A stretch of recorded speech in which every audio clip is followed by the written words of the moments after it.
multi-stakeholder think tank for ICT and policy regulation. The network acts as a catalyst for reform in ICT sector and is guided by 4 pillars. 1, policy advocacy, stakeholder engagement, capacity building, and research. KICTAnet's guiding philosophy is that of encouraging synergies for ICT, policy-related activities and initiatives. The network has continued to provide mechanisms and a framework for continuing cooperation, engagement, and collaboration in ICT matters among the industry, technical community, academia, media, development partners, civil society, and government. And so this is where public policy issues related to key elements of internet governance, such as internet sustainability, robustness, security, stability, and development are discussed. So the purpose of the IGF is to maximize the opportunity for open and inclusive dialogue and the exchange of ideas on internet governance-related issues, create opportunities to share best practices and experiences, identify emerging issues, and bring them to attention of the relevant and general public, and contribute to capacity building for internet governance forum. Access to meaningful internet connectivity for all Kenyans is growing. The Communications Authority enacted a licensing framework for community networks that allows them to gain access to spectrum and influences them to design funding models that promote their sustainability.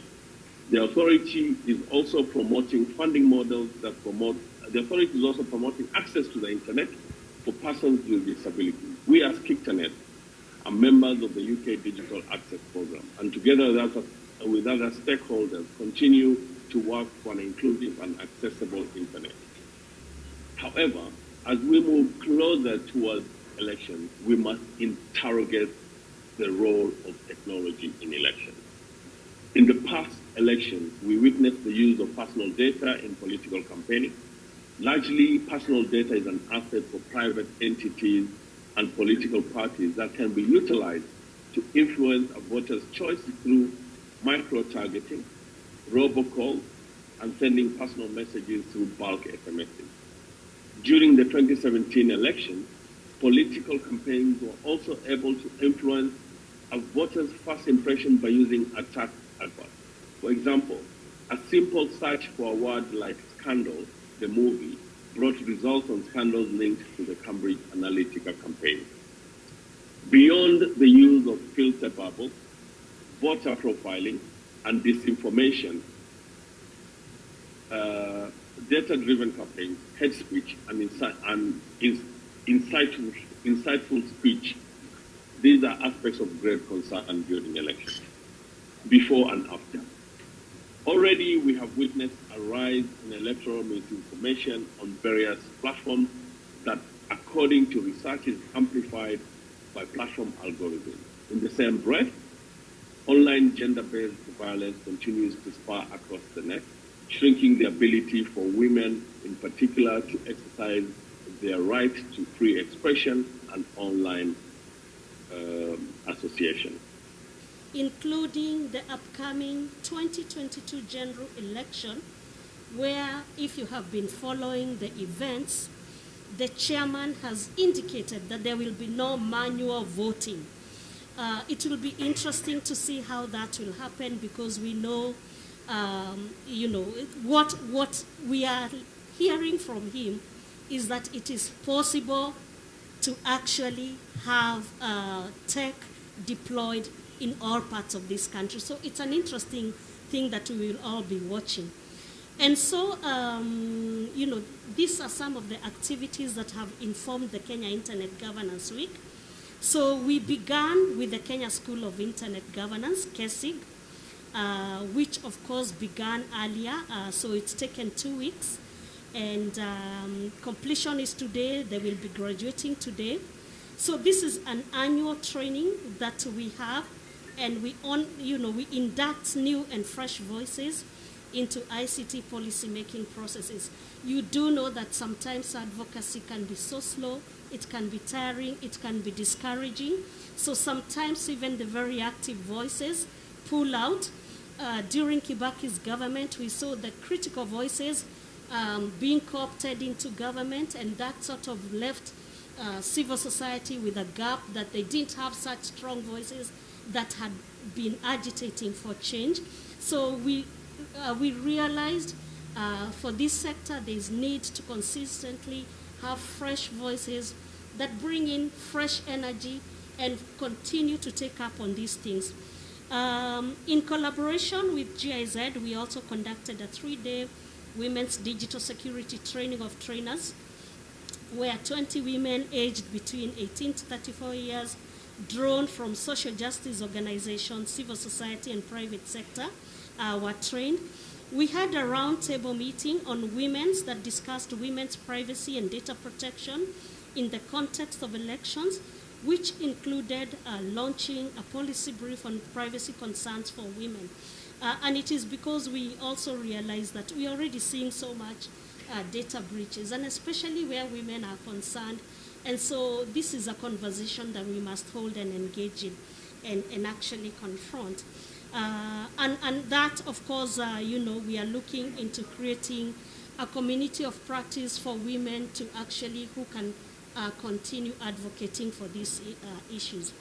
In collaboration with Meta, we held an engagement with over 50 representatives, mainly to discuss privacy concerns on online platforms.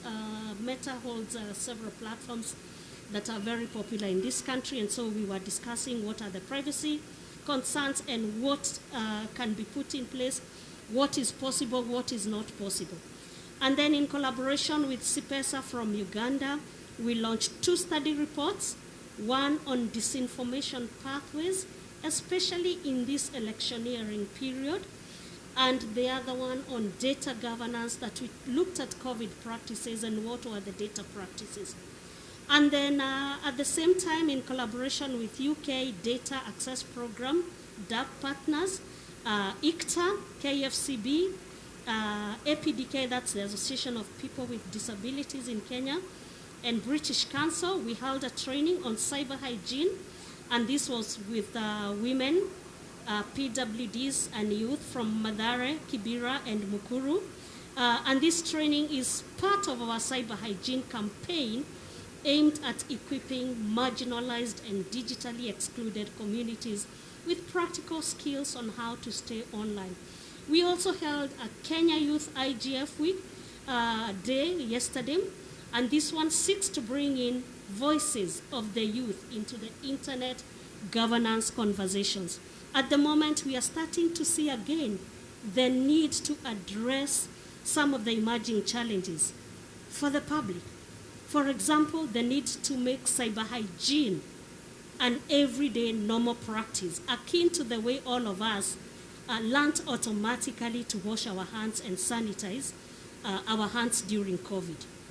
We also need to find ways to combat disinformation, especially in this electioneering period, and fake news, and promote responsible use of internet during elections, enhance data governance, and ensure that digital inclusion and last mile connectivity to ensure that we don't leave anyone behind. I think more importantly, we need to continuously think and debate about what the future of internet should look like. We need to think the unimagined technologies that have not yet been developed, that are in the pipeline, the good they propose, and the new risks that will be presented with them. What are some of these things that we have not thought about? And that's the question we should be asking ourselves when we talk of a future and resilient internet. How will this future look like? For example, will we be moving to metaverse? How do we prepare for this? What will be the data issues? What will be the regulation like? How will the internet look like 10 years or 20 years from now? So as we talk of a resilient internet, secure internet, these are some of the things that we must think about. So ideas that come from this meeting are going to be critical for our kids and future generations. For example, how Generation Z is using the internet today is so different from me, and so will it be from the next generation. So this IGF and the IGF convening is the place where all these conversations commence, happen, and actually suggest some of the policy concerns. So the main outcome of this IGF, as we know, it's to maximize opportunities and open and inclusive dialogue and exchange of ideas through multi-stakeholderism. So we have different stakeholders like Victor identified in this room.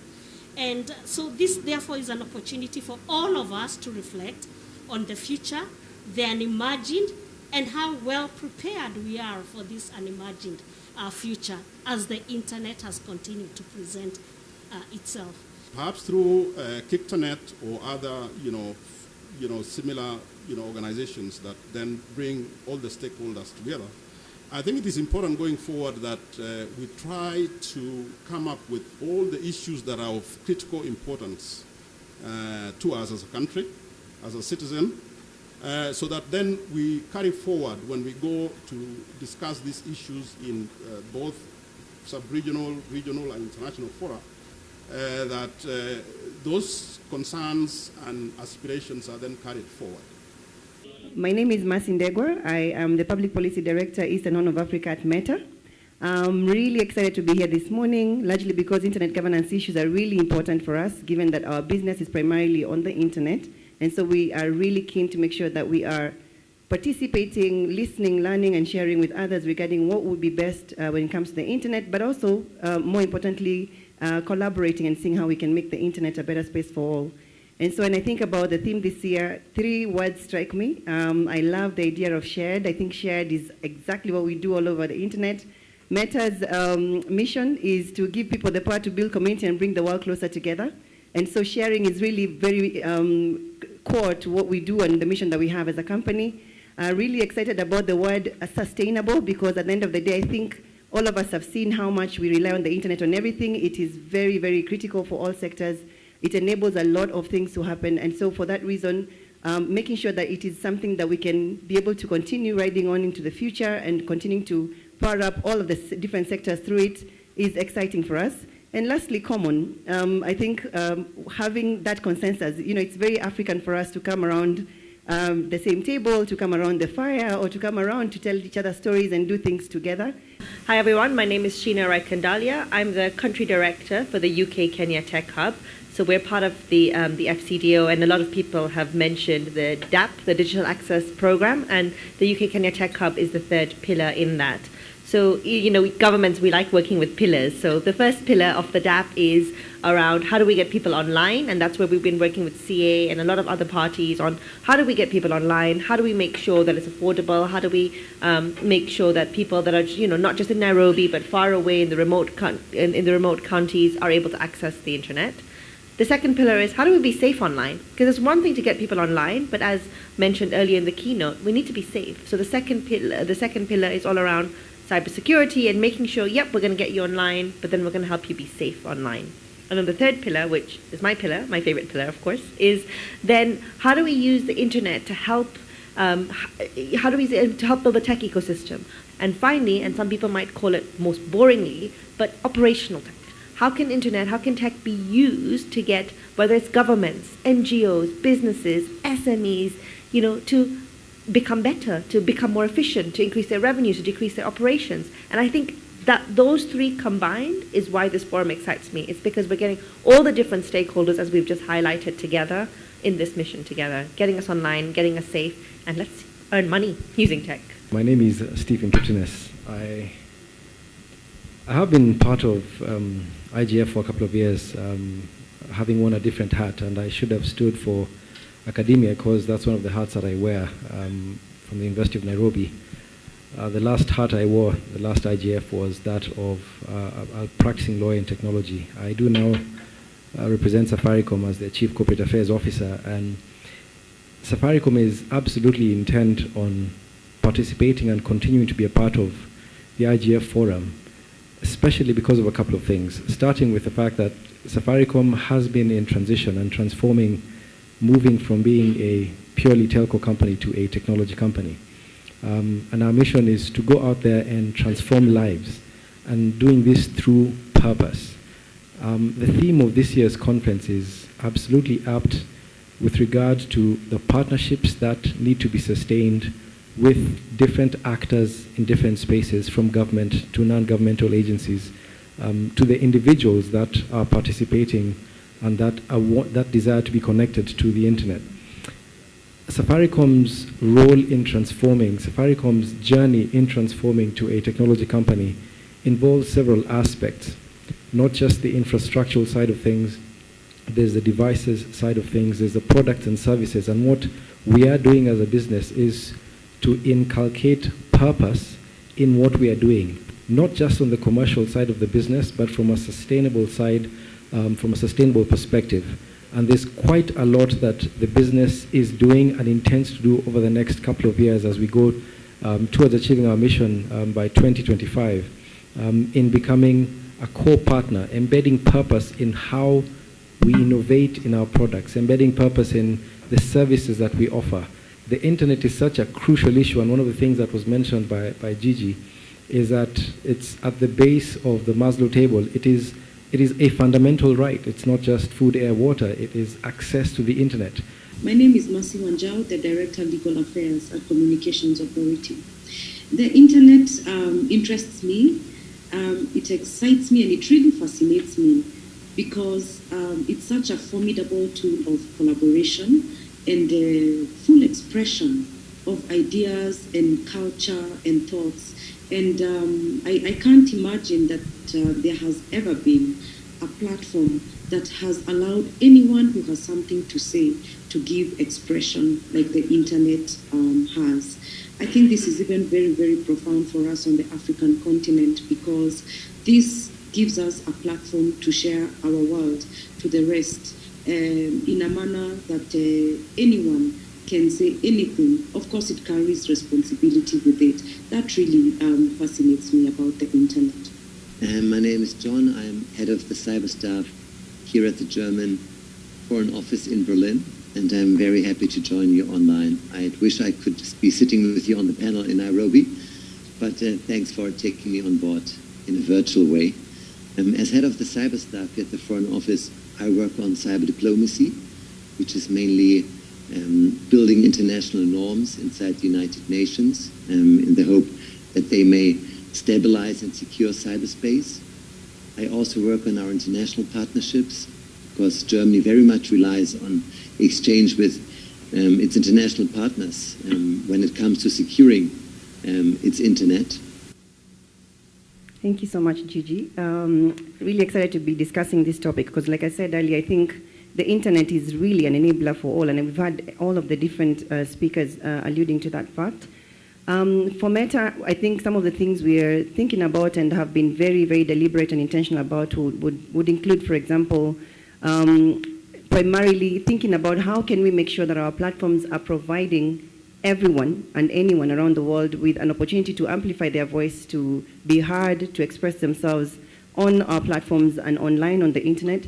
And how can we do that while at the same time balancing that with the safety of those people on our platforms? So safety and security is a really critical point. We've had a lot of investment in ensuring that we are addressing safety and security concerns that we hear when it comes to how people are experiencing our platforms and how they're using them. Everyone and different people. So we really need to get the African voices in these global conversations because context is key. And that's why last year in November, we hosted the Future Tech Forum in London, but inviting lots of African countries. And in fact, our Ministry of ICT, the CS Joe Mashero was there, and honestly, I think made such a splash. A lot of the things that he said really resonated and really opened eyes. So I think hosting these kind of multi-stakeholder conversations and getting that context, local context globally, is something that we're very, very keen on doing. And thirdly, I think, again, this was sort of touched upon in the earlier question, is also having this conversation around standards, values, governance. And I think that's something else. How can we together influence what are the standards? Because as we all know, technology changes so fast. Like look at AI, look at, things are moving really, really fast. And we do need to have a set of kind of shared. And of course, we may disagree on a lot of things, but there are a lot of things that we can collaborate on and we can agree on. And I think identifying those and working on those is going to be extremely important. Starting with the most important ones, the sort of the big items, the infrastructure. Obviously, investing in infrastructure is absolutely key to ensuring that there's ability to access the internet at different levels. We have, at this point, about 98.7% coverage across the country, starting from 2G, 3G, 4G. 5G is already available commercially in select segments of the market.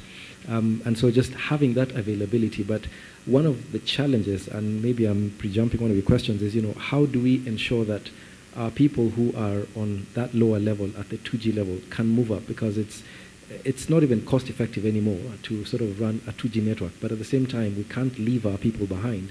We have to make sure that they have basic access at some level.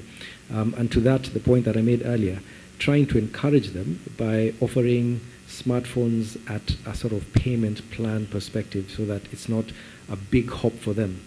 But one of the unique things about our country and probably a lot of emerging economies is a lot of the feature phones are hand-me-down phones, so that, I'll give this to my mother, who might give it to her mother, and it sort of keeps going down, and there's a very emotional attachment to those phones. So trying to get that move out of there is quite difficult.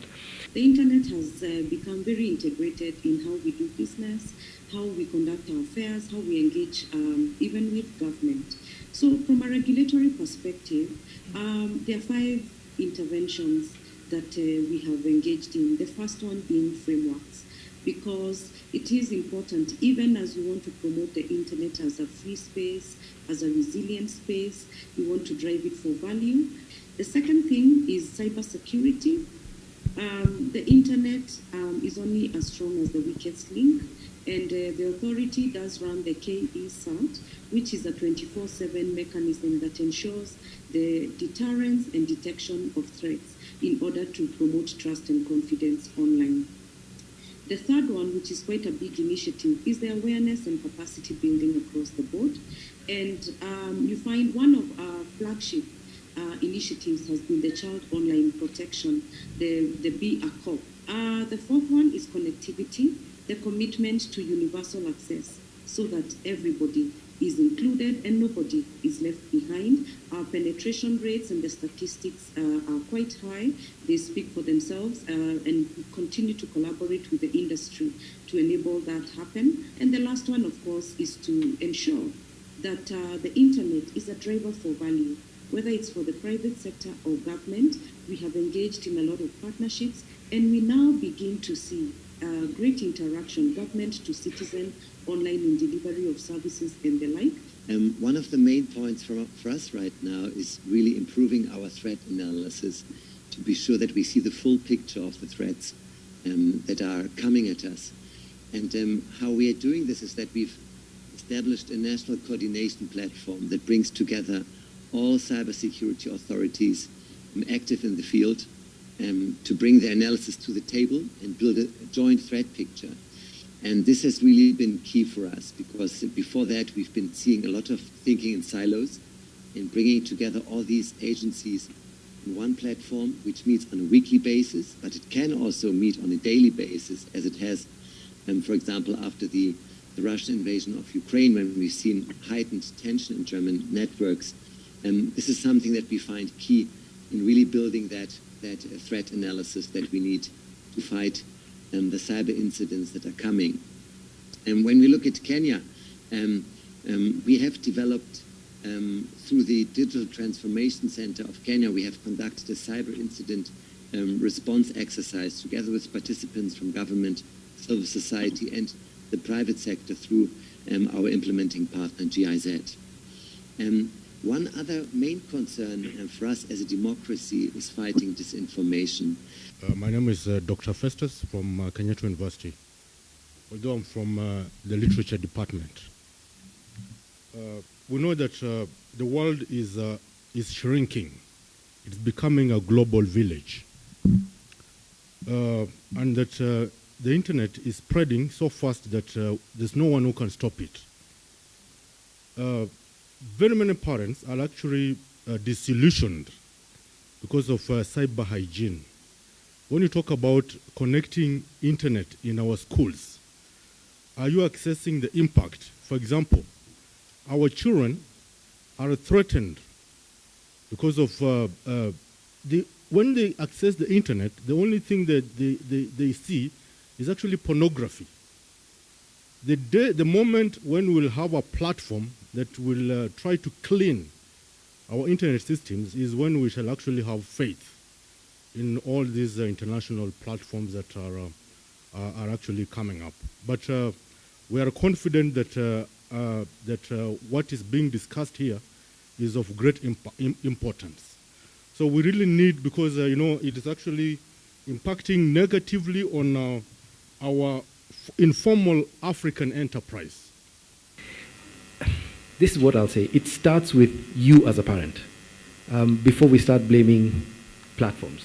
As a parent, you must be deliberate and conscious about limiting and being aware of the kind of access that your child has. Certainly for my children and the devices they have access to at limited times, there are certain protective measures I have employed to make sure that they will not access those sites. And gradually, as they get into age, I suppose, they will push the boundaries. But it starts with the parent. But there are also a lot of measures through different platforms you can access that will give you certain parental control. I'm a public policy lawyer, but today I'm here as the MAG chair. The MAG is a multi-advisory group that helps put together this great event. Swahili wanasema hayawi ingawaje huwa. So yeah, today is a big day, so excited about it. Happy to have all of you here at Kenya IGF 2022. Let's have candid conversations. I'm really looking forward to sending Kenya's voice about internet policy issues to the world.